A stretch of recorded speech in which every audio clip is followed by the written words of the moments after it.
Почитувани гледачи, ви го презентираме нашиот видео избор. Тема на неделата на Слободна Европа, посветена на актуелните настани во регионот и светот и нивната поврзаност и влијание врз Македонија.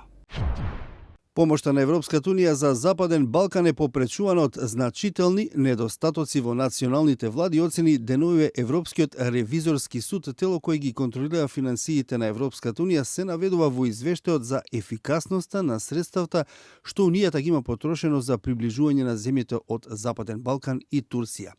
Акцентот во овој извештај е ставен врз антикорупцијските напори на Унијата во овие земји. Според Transparency International, извештајот е силен аларм за будење.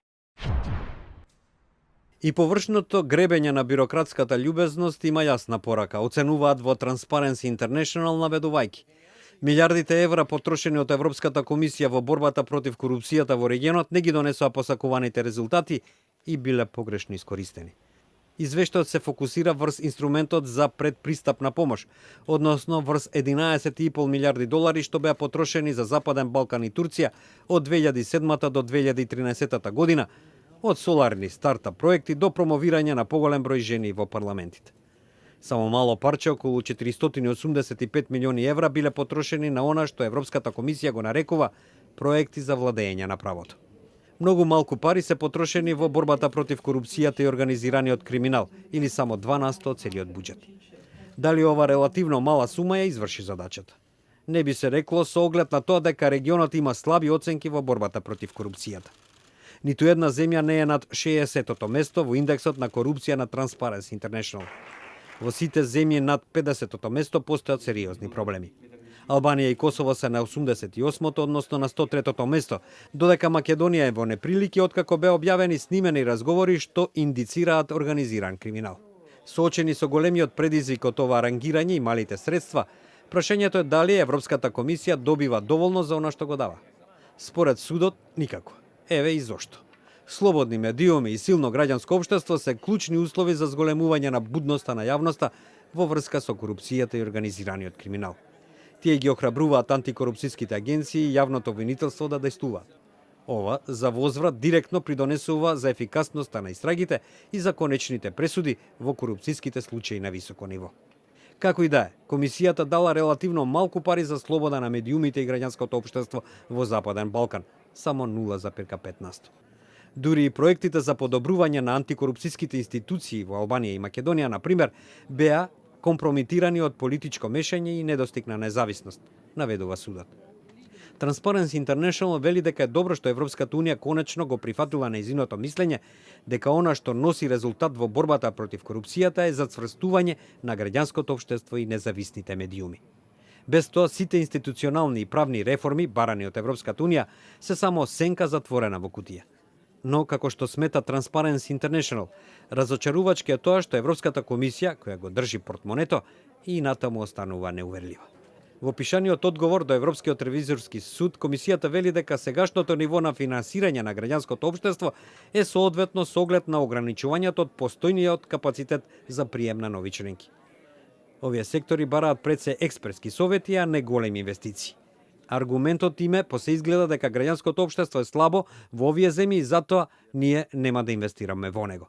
Ќе продолжиме да ги удираме нашите глави в зид, игнорирајќи ги можностите за промени во борбата против корупцијата. Дали ова е она што го вети Европската комисија предводена од Жан-Клод Јункер, односно дека ќе биде водена од резултатите, се прашува Transparency International. Тоа беше прилогот од студиото во Прага. Нашиот неделен видеоизбор го продолжуваме со информација и реакција на истата тема од Скопје. Македонија потврли во реформите на јавната администрација и правото, односно тие се под партиска контрола, вералат упатените во земјата, наведувајќи дека тоа го покажуваат и извештаите на Европската комисија.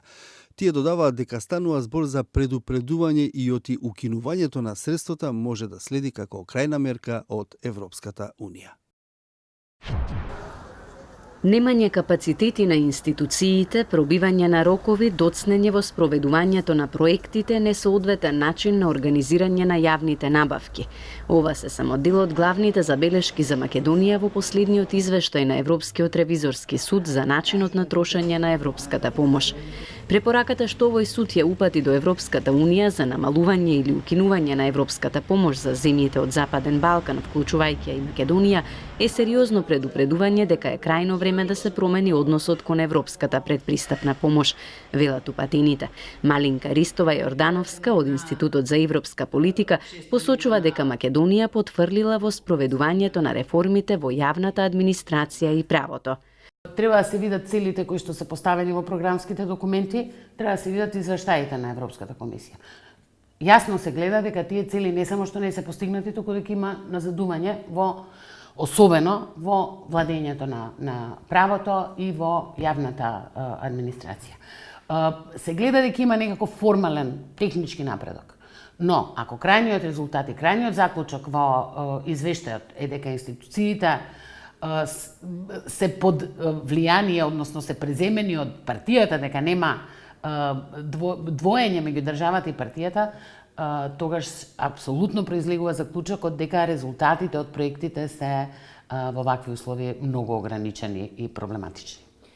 Она што е најпроблематично всушност е тоа што покрај недостатокот на административниот капацитет на неколку пати се споменува како причина недостатокот на политичка волја за реформи.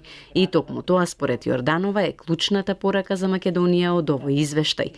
Сепак таа се надева дека нема да има целосно укинување на помошта, туку само редуцирање на средствата од одредени програми. Секогаш е можно, иако е малку веројатно, бидејќи кога Европската комисија ќе примени такво нешто, тоа е веќе последниот адут, нема после што да примени, а заканата е најчесто повеќе успева како мерка отколку самото уканување. Тоа е буквално крајен случај. Сега веќе, како што добро сте забележале, не се поставува само прашањето процент толку е искористено или волку е искористено. Туку се поставува прашањето зошто е искористено и како е искористено. Од Секретаријатот за европски прашања велат дека внимателно ги анализираат наодите од извештајот. Вице-премиерот Арбар Адеми вели дека овој извештај дава реална слика на состојбите во регионот и во Македонија. Јасно е дека помошта која што нашата земја ја добива од Европската Унија е од големо значење за спроведување на реформите и приближување на Македонија кон ЕУ. Затоа потребно е да се тргнат настрана дневно-политичките цели од кои државата нема користи преку итно разрешување на политичката ситуација да се врати фокусот на евроатланските интеграции на земјата. За други алтернативи не сакам и не можам да размислувам, вели вице-премиерот Адеми во одговор за нашето радио. Во меѓувреме од делегацијата на Унијата посочуваат дека фондовите во земјата не се целосно апсорбирани. Но истовремено Никола Бартолини, шефот за соработка во делегацијата, гледа посветеност за добро искористување на европските пари од сите вклучени страни во земјата. Мојата цел, вели тој, е да направам се за да се искористи подобро европската помош, но при тоа се надева дека зајакнувањето на дополнителните капацитети ќе ги даде резултатите кои Унијата сака да ги види од нас. Ја следевте видеотемата на неделата на Слободна Европа. Следете не повторно секој петок на нашата интернет страница slobodnaevropa.mk.